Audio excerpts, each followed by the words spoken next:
百事忙，千事忧，到头来万事休。天凉好个秋呀，好个秋！先生，马车没动过手脚，上来歇歇。你驾车就是，我跟得上。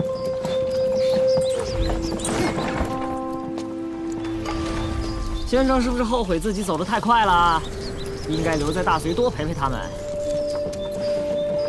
哎呀，也不知道那群小崽子们会不会被人欺负哦。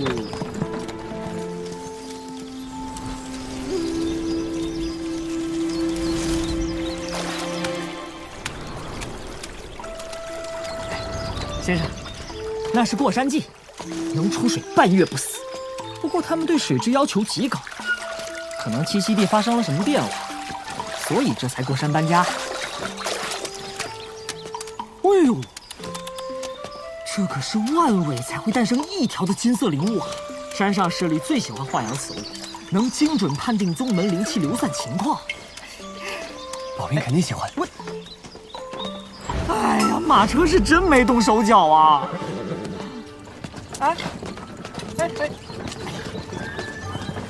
哎，先生，等等我吧。看看，来看看。姑娘，看一看，你看我这什么都有，大的小都有。二位看看啊，这都是新鲜的螃蟹鱼啊。我要这只大的。啊，这个啊，明明8条腿，还谢六桂儿2毫。曾经我也像你们这般远游求学，拜在了老秀才门下，成了他的大弟子。那时候老秀才名声不显，一穷二白，偏偏规矩还多。我们师徒俩混得很惨，饥一顿饱一顿。哎，都怪先生的道理不值钱，连个辛苦费都没挣到。是听道理的凡夫俗子不识货，总有一天，先生的道理能名动九州，慕名而来的弟子无数，至少仙师都会逊色几分。小禅，你这马屁功夫炉火纯青啊！学生，我这是真心的马屁话。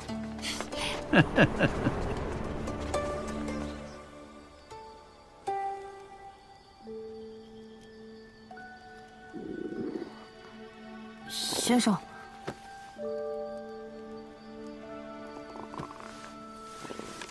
有天晚上我实在饿得受不了了，就动了点歪心思，挣了点钱回来。从此之后，你我不再是师徒。不义之财送回去，至于你以后是坑蒙拐骗、打家劫舍，我管不了。连个开山弟子都教不好，我没那本事。是，但希望先生能留下1、2颗银锭，买几支好些的笔。笔都秃成那样了，就算肚子里有点学问，也倒不出来。哼，你给我等着！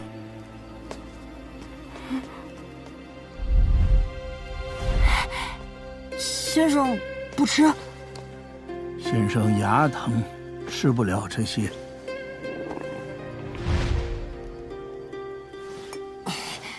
那笔呢？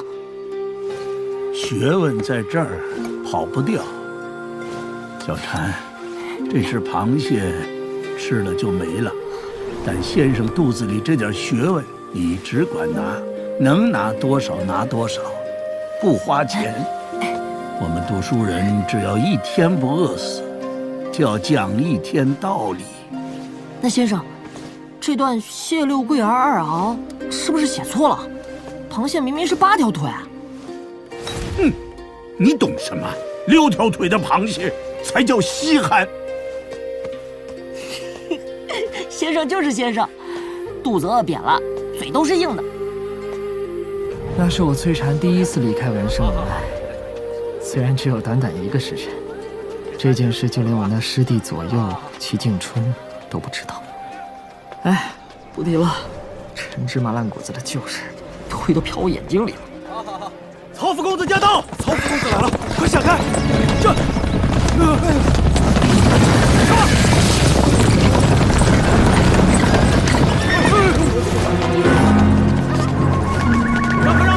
都让开！还有危险，快躲开！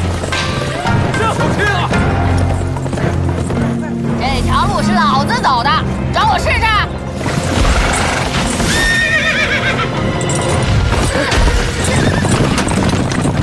老狗不挡道！王八蛋，眼睛还不如腚眼有用，以为自己是皇帝啊？你没事吧？有啥事儿？就这点场面，也想吓唬小爷我啊？你们是读书人吧？头一次来州城，那一定要去看看芝兰府啊！芝兰府？那可是州城宝地，汇聚天下名书，满满的书香气，能延年益寿，还能驱邪避祟呢。哎呀，只可惜这会儿曹家人把好地方占为己有，不让人进。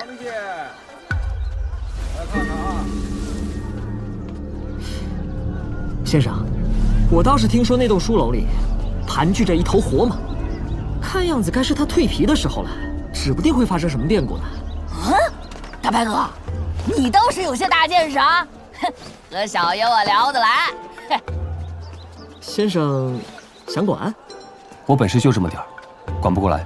哎，先生本事是不大，但学生我不一般呢。如果先生想凑这个热闹，我就为先生排忧解难。走了。哎呦，我脚给崴了！该死的曹家人！我千里迢迢而来，就是为了见芝兰府一窥。这还怎么去啊？啊，先生，不如我送他去曹府，先生在城门口等我便是。你什么时候这么热心了？近朱者赤，我这不是被先生感化了？你这个弟子倒是挺上道的。遇事先讲道理，2个时辰。如果你还没有回来，我就自己赶路了。唉，先生真绝情啊！陈平安真绝情啊，一声不吭就走。离别之仇啊，个人有个人面对的方法。这么会为他说话，人家送你玉簪了吗？我没有不奇怪啊，可是你没有就不对了。这么漂亮一个大姑娘，哎，动口不动手啊！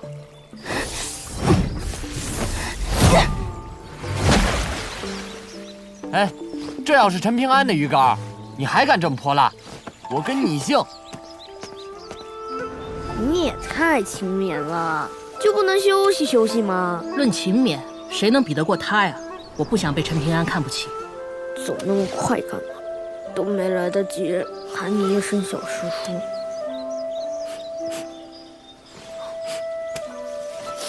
不过，陈平安给担心了。又逃课啦！读书人爬树，有辱斯文。啊，老先生，我知道书院有规矩，我认罚，晚上就抄书。放心，我写字比跑步还快。宝平啊，至圣先师到了70岁才敢随心所欲，不逾矩。如果一般人光顾着自己开心，什么规矩都不讲，是不是不太好啊？当然了。我道理讲完了，你呀也不用抄书了。老先生的学问很不错，这么高。那等我小师叔识字再多一些，就这么高。哦，那你小师叔可了不得，将来能保护好我们的小宝平。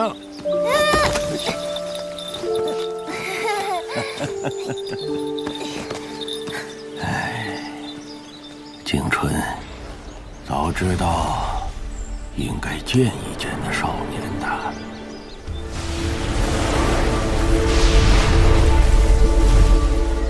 喂，大白鹅，你有胆量把那张符纸给撕了吗？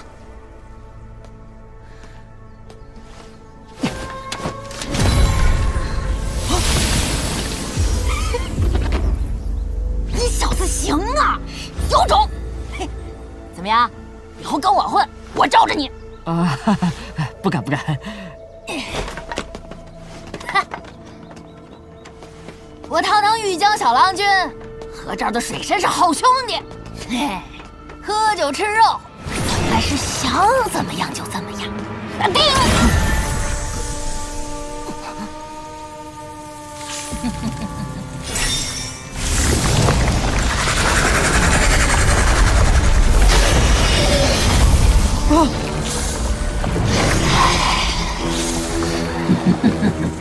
放心，小爷我讲道理，不吃你。等我吃掉那条活马，再来找你。哎，陪小孩演戏还真累。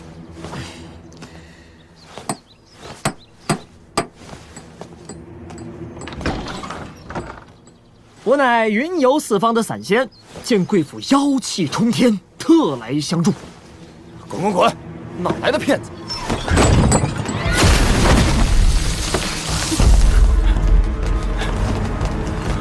来者何人？在芝兰府撒野！先生，你看看，道理讲不通啊！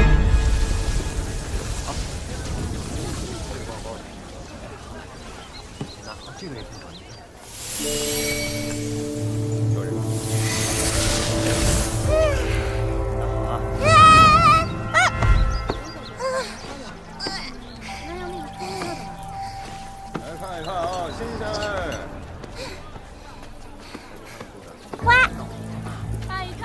你到底是什么东西啊？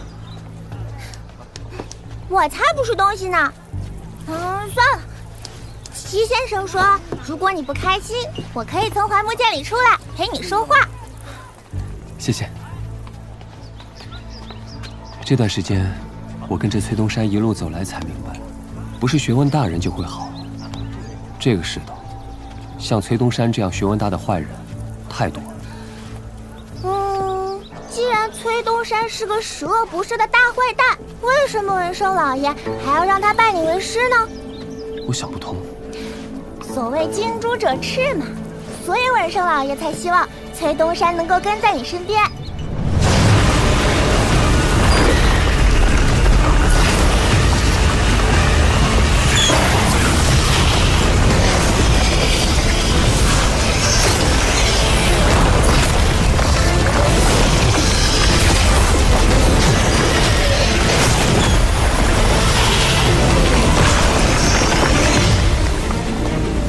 来者何人？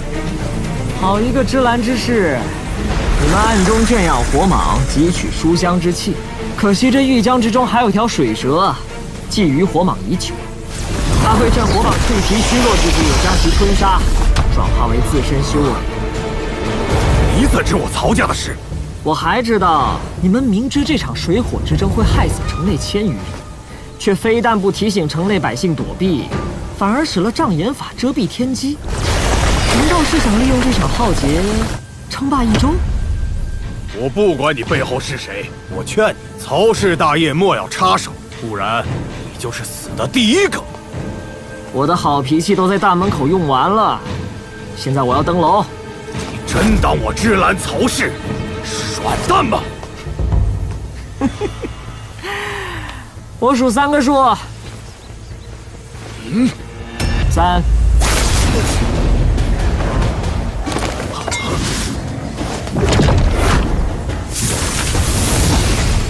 你小子倒是怕死的很啊，怕死好啊。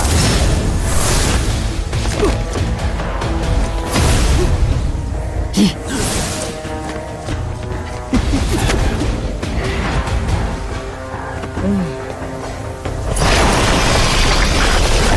少年不知愁滋味，爱上层楼。为赋新词巧说愁。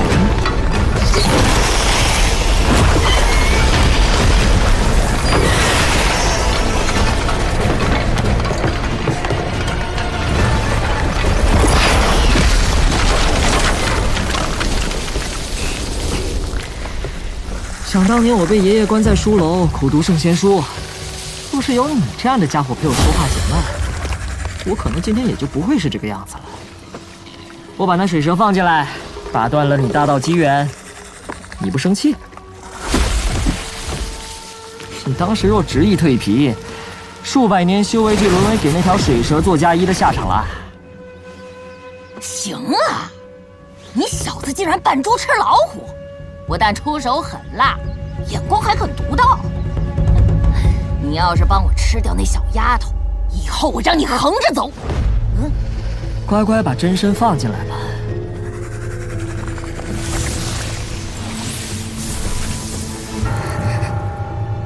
还有你，有没有好处啊？有啊，比如活下去。好啊。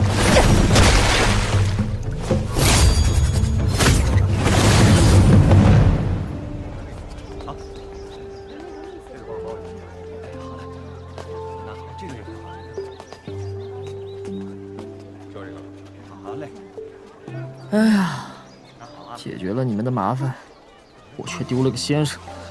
崔东山，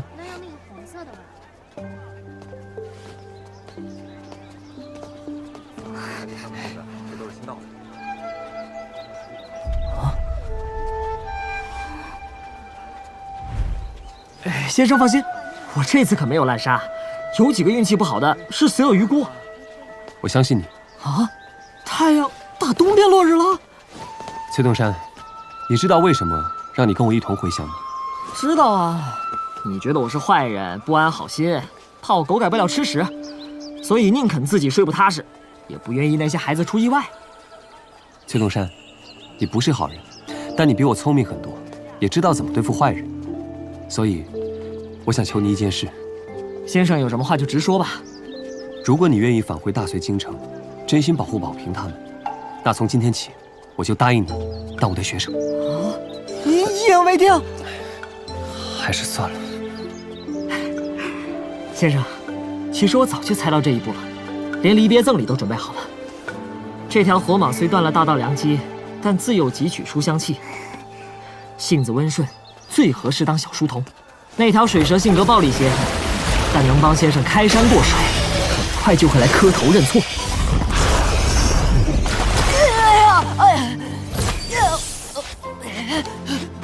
先生饶命！小的愿意赴汤蹈火，肝脑涂地，虽死不悔。赶快进来，我只数3声。1，罢了罢了，识时务者为俊杰。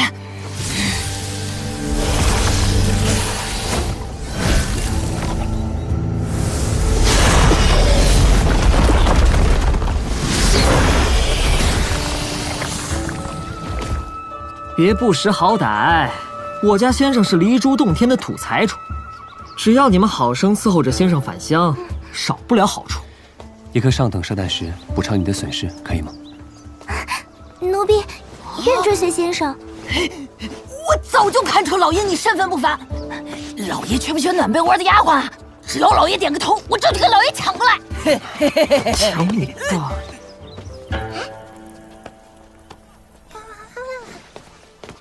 他告诉我2句话，一句是文胜老爷给你的临别赠言，一句是齐先生赠给毛晓东的临终遗言。天人相分，化性其尾。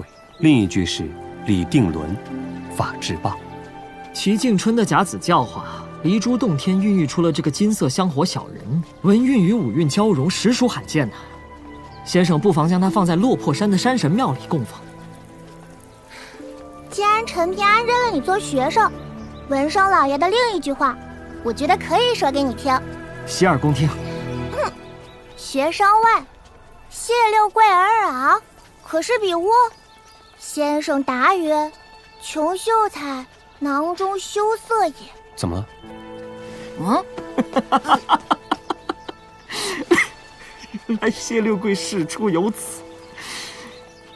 老头子，这么委婉的道歉，我接受了。这位大哥，请你行个方便，啊！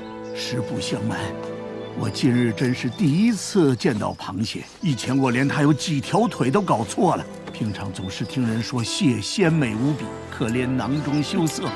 烦请大哥舍我一个足矣。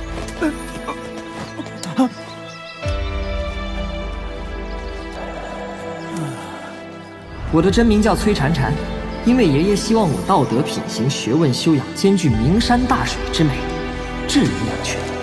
当我舍弃了一个禅字，逃离家乡，才拜入老秀才门下。兜兜转转，如今又多了一个先生。先生一路保重。如果我死在了大隋，我会帮你建一座衣冠冢。他娘的衣冠冢这词儿都知道了，这一路跟着宝平他们叔真没白读。你自己小心。先生，其实玉簪店那对母女并没有死。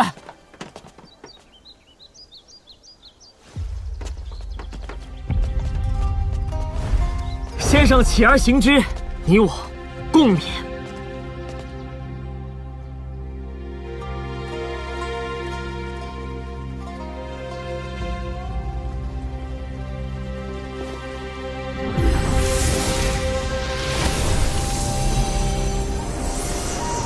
国师大人有何吩咐？接下来，劳驾你送我去往大隋。咋了？不好意思啊。远古时代，神人乘龙，跟今天有钱人骑马骑驴差不多嘛。那我在楼外等你。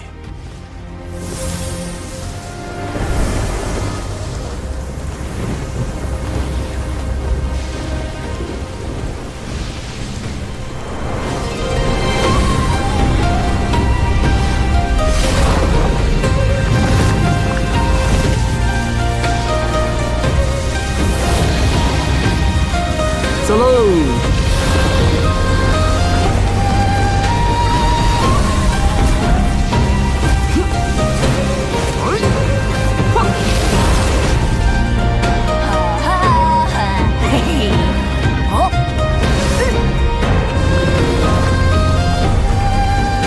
老爷，那家伙真够凶残的。他是我学生。近朱者赤，近墨者黑。老爷他不会是学坏了吧？尚书大人，那些大理的孩子忒不像话了。李怀榆木疙瘩不开窍，林守一逃课去看道家杂书。哎，还有这个，你看看，李保平在圣贤书上画武夫打拳，哪里有半点读书人的样子？毛老这么说，我只想问问，是齐敬春学问大，还是在座各位大呀？那是齐敬春眼光好，还是诸位先生好？他们身上的光环太大，势必会令一些大隋本土学子心生嫉妒，甚至怀恨在心呐。树欲静而风不止，和树有什么关系呢？夫子还说刚才，别过去，起来啊！狗屎般的东西，没劲。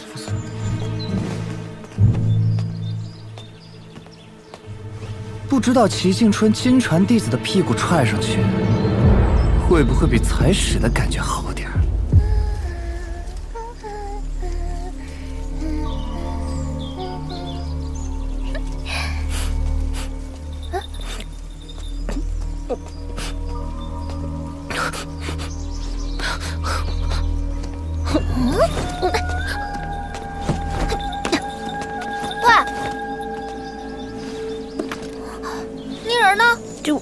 丢了，你躲了我好几天，把头抬起来。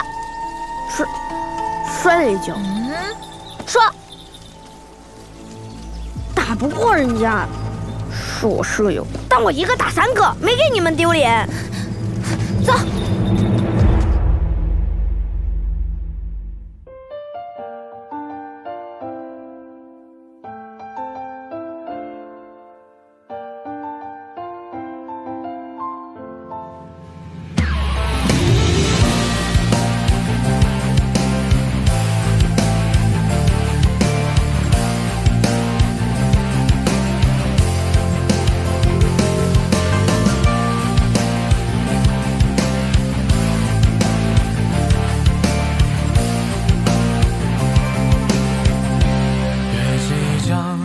秋波，漫传青梦压星河，但又也绝无任何悲歌。